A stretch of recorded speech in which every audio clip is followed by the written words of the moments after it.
Hey guys, welcome back to the channel and welcome to Blenheim Palace. Now you joined me at Salon Privé, which honestly, if I'm thinking about it, is probably one of the largest events of this year thanks to COVID, but they've put the measures in place to allow it to go ahead, and I'm here for the press day to see all the brand new reveals, both UK and worldwide, see what's around, and we're just going to make a full day of it. Yeah, there may be separate videos, but this is going to be more of a general sort of coverage of the event.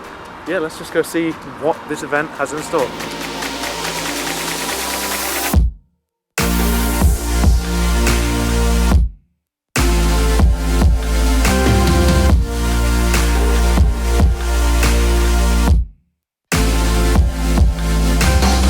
Now, it's true to say a picture can say 1,000 words, and a video is probably better at describing things. I don't have the words to describe what I'm seeing in front of me, because if you ignore the Paganis at the main entrance, and yes, I said ignore because I'm cherry picking to focus on these right now, this is what you're met with as you walk in to the concourse. Now, I don't know if you're counting this, but there are a total of 6 F1s in front of me, not to mention what's around. I will get to that, we'll focus on that in 1 second. I just wanted to take a second to look at all of these variants, and these aren't the only cars here. There's actually one tucked away in that corner, which I'll also show you, but to see all of these different liveries, different variants of the F1, a car that is so hard to come by, and to see all of them here, I just had to start the video here because it's incredible. The caliber of cars here is like nothing I've seen before, and it does get more ridiculous as well.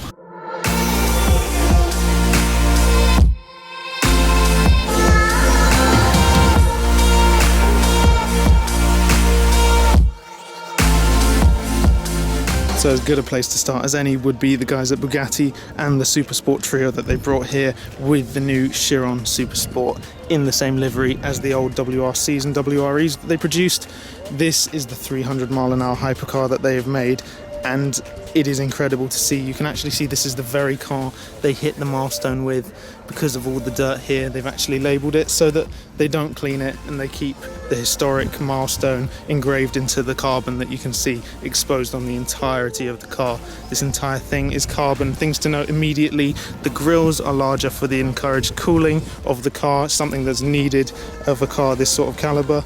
And then here you've got the wheels, which will be spinning at ridiculous speeds, need pressure to be alleviated, which they've done by adding holes into the bodywork here. It's a nice touch, and you don't notice it very much instead of added fins or gills.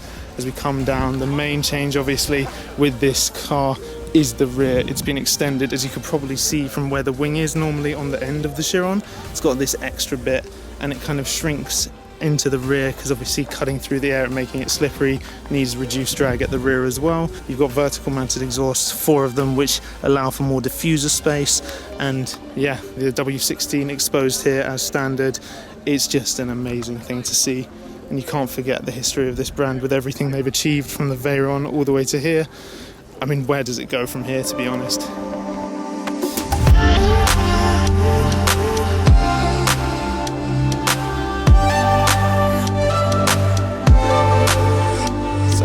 As I said then, the 7th one tucked away in this corner, another livery, another long tail. Amazing to see, and it's next to other cars that redefine different generations. This obviously from the hypercar trio, the P1 and LaFerrari next to each other, 2 of the 3 Holy Trinity that redefine the kind of hybrid era of modern hypercars. Amazing to see them mixed with all these older cars here as well. Some classics and some newer things that we will see, but first we have to go look at the cars in that stand over there. Now there's a Veyron there, but I'm going to draw focus to this lineup here. We got Ford GT, Carrera GT, this one in an amazing dark blue, which I believe was to match the owner's 918, which he spec'd and then resprayed this more recently. So good to see it something other than silver or black. Looks so good on the car. Next to that, 288 GTO. Next to that, CLK GTR. Now this is a true unicorn in the car world, and I mean the proportions, the dimensions, everything about this car is so cool. It's so retro with the lights, the grille, that Mercedes badge, but yeah, it looks so racy and so interesting. I love it. Huge props to Mercedes for having built such a ridiculous machine. I mean, look at it. Don't know if you can see in the interior, but it's mental. That huge wing, F40 next to it, of course, 1 of 2 here. Some more Ferraris. I mean, the list goes on and on. So I'm going to have to pick what I show you guys very carefully or we'll be here for the next 2 hours. So we should head over there, see what else there is on offer, and filter through all the highlights of this year's event.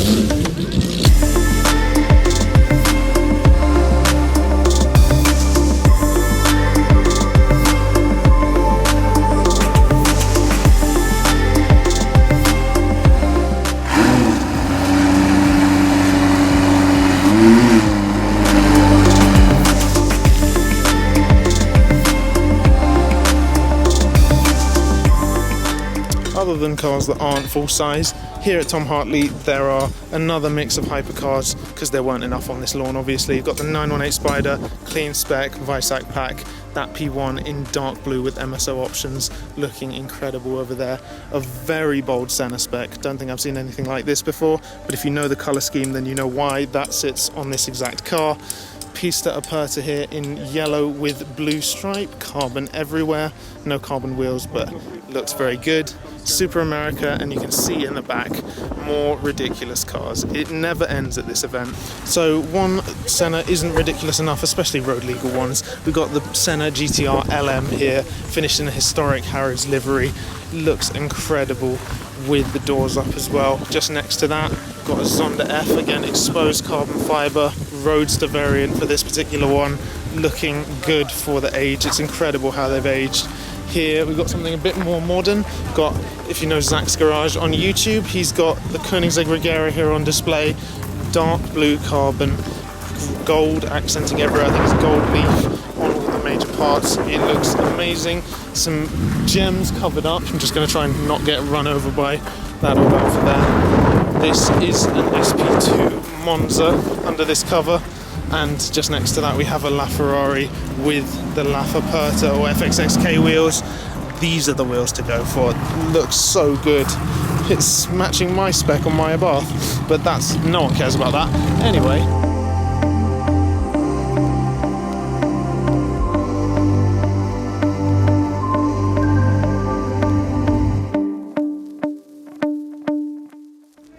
So Salon Privé seems to be the place for UK debuts. The 2020 Rolls-Royce Ghost is also here.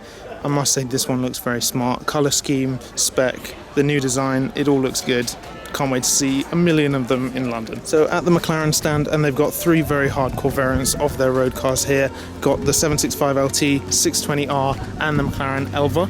Now, this is my first time seeing all three of these cars, and I must say I like all three in different ways. This, the additional aggressive styling, carbon, and just the rear LT kind of style extended rear lit. It looks good, very good, especially accentuated in this colour. This is, well, it's very green, very track focused, very cool, especially on these tyres. And then that there is the SP2 comparable. Let me know what you prefer. I think for me, Ferrari still has it with that one. And speaking of which, their road cars are just behind as well. So more first for me, we've got the SF90 Stradale Ferrari have produced. This is incredible to see in the flesh. It does it justice compared to the photos, because let's be honest, in photos some angles are a bit questionable, but in the flesh it looks good. It looks typical Ferrari. It looks like it will age well, and it's just an overall really nice looking car. Performance stats are incredible. What's not to like? Now here, F8 Tributo. I haven't seen many on the road, but I think that's because of the whole COVID situation. They haven't been able to produce the numbers that have probably been ordered. This one here, dripping in carbon everywhere, including these wheels here, which I've got to say are a must. They work so well with the lines on this car. Also here is the 812 GTS. Now, Ferrari have managed to make this car even prettier. They've taken the roof off, and it just adds a new dimension to the car. Imagine the V12 sound with the roof off. Yes, here at Bentley things have got more refined and luxurious, if that was even possible. They've focused on the centenary year and the Mulliner section of the brand to bring these new projects. The GT Mulliner, which is just a more refined, more exclusive section of the GT brand.